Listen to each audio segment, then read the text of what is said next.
Welcome back to my YouTube channel girls बैट का लोगों फिर से एक बार स्वागत करते हैं। मैं आपका दोस्त दानिश रहमान आज आप लोगों के लिए एक नया वीडियो लेके आया हूँ जहाँ पे मैं आप लोगों को दुबई एम्प्लॉयमेंट वीजा के बारे में बताऊंगा। जी हाँ दोस्तों, दुबई एम्प्लॉयमेंट वीजा होता क्या है, दुबई एम्प्लॉयमेंट वीजा होने में कितना टाइम लगता है, इनका प्रोसेस क्या है, मैं आपको स्टेप बाय स्टेप बताऊंगा। दोस्तों आपके अगर मन में थोड़ा सा भी डाउट हो तो अगर आप इस वीडियो को पूरा देख लीजिए, आपका जो डाउट है मैं क्लियर कर दूंगा।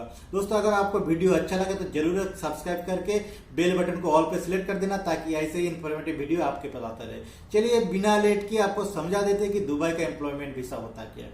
जी दोस्तों, अगर आप दुबई का एम्प्लॉयमेंट वीजा लेना चाहते हो, अगर आप दुबई के काम करना चाहते हो तो आप क्या करते हो, इंटरव्यू देते हो। और इंटरव्यू कई तरह का होता है। एक हो गया आप किसी ऑनलाइन जैसे नौकरी गर्ल इंडीड के द्वारा आप इंटरव्यू दिए हो ऑनलाइन, या फिर किसी ऑफलाइन कंसल्टेंसी या फिर एजेंसी के पास जाके क्लाइंट द्वारा इंटरव्यू दिए हो। तीसरा आपका कोई जान पहचान वाला दुबई में है वहां उसके थ्रू आप इंटरव्यू दिए हो।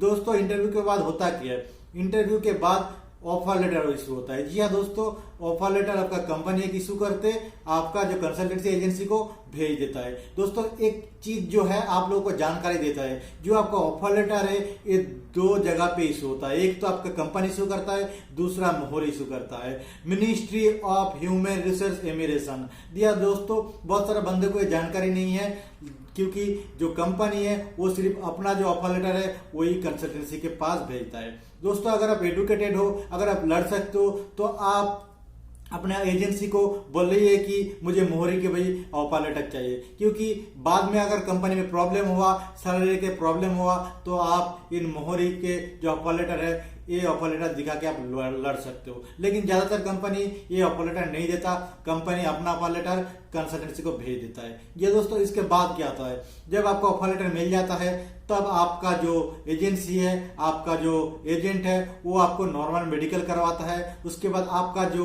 प्रॉपर डॉक्यूमेंटेशन है वो डॉक्यूमेंटेशन आपके पास से कलेक्ट करता है और उसी डॉक्यूमेंट्स को मेडिकल को दुबई भेज देता है। जी हाँ दोस्तों, दुबई भेज देता है HR PRO के पास जो कंपनी में रहता है। हर कंपनी में HR PRO रहता है जो वीसा इशू करता है, जो वीसा इशू करने का काम करता है।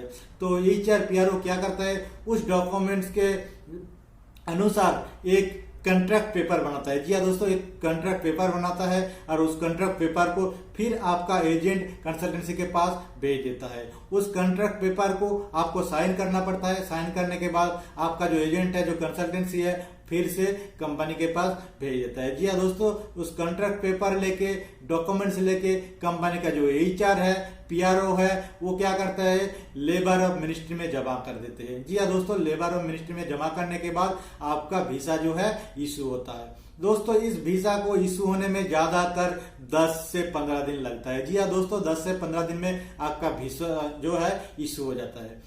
अभी बात करते हैं कि कभी कभी देखा जाता है कि वीसा इशू नहीं होता, लेट होता है। तो क्यों लेट होता है, बहुत सारा बंदा परेशान हो जाता है कि वीसा हो जाना चाहिए, अभी तक इशू नहीं हो रहा है, तो क्या होता है। तो समझ लिए मेरे बात को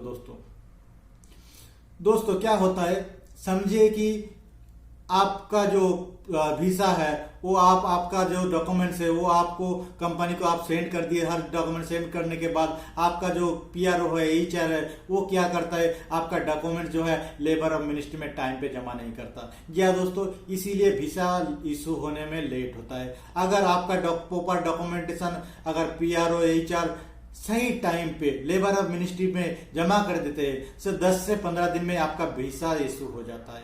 लेकिन वो टाइम पे जमा नहीं करता, इसीलिए आपका वीसा लेट होता है इशू होने में।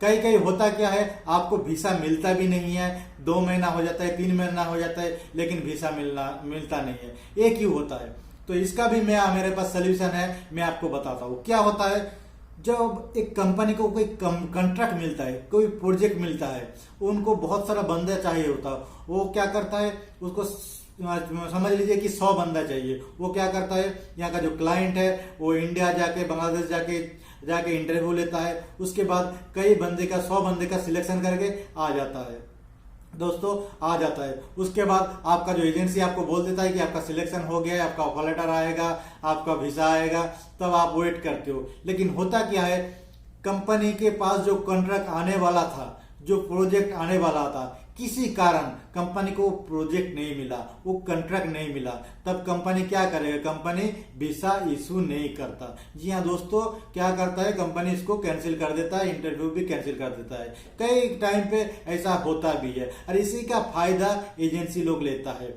वो क्या करता है? आपको बोल के सिलेक्शन हो गया तो आप पैसा दे दो। दोस्तों कभी भी ये मत समझ लीजिए कि आपका सिलेक्शन हो गया तो आपका वीसा आ जाएगा।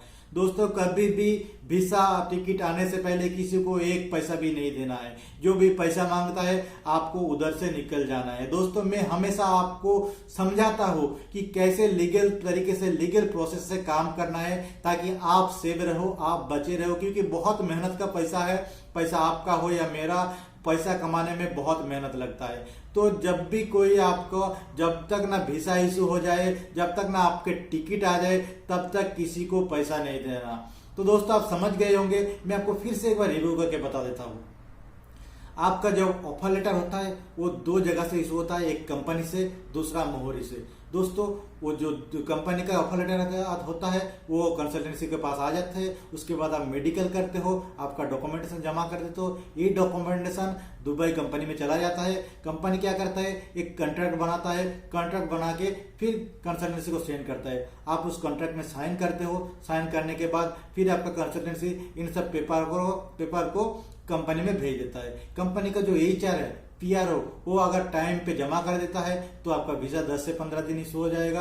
अगर लेट करता है क्योंकि उनका अगर कोई सिस्टम का प्रॉब्लम हो गया, गवर्नमेंट का प्रॉब्लम हो गया, तो मैक्सिमम 1 से 1.5 महीना लगता है। उसके ऊपर कभी भी नहीं जाता, लेट होता, उतना लेट नहीं होता। तो अगर आपका 1 से 1.5 महीना के ऊपर लग रहा है तो समझ लीजिए कि कुछ गड़बड़ है। और जो मैं बात आप लोगों को बता दिया, किस किस कारण से वीसा नहीं इशू होता, किस कारण से लेट होता है, मैं आपको पूरी चीज बारीकी से बता दिया। तो दोस्तों अगर आप इस चैनल पे नए हो तो इस चैनल को जरूर सब्सक्राइब करके एक बेल आइकन को ऑल पे सिलेक्ट कर देना, ताकि ऐसे ही वीडियो आपके पास आता रहे।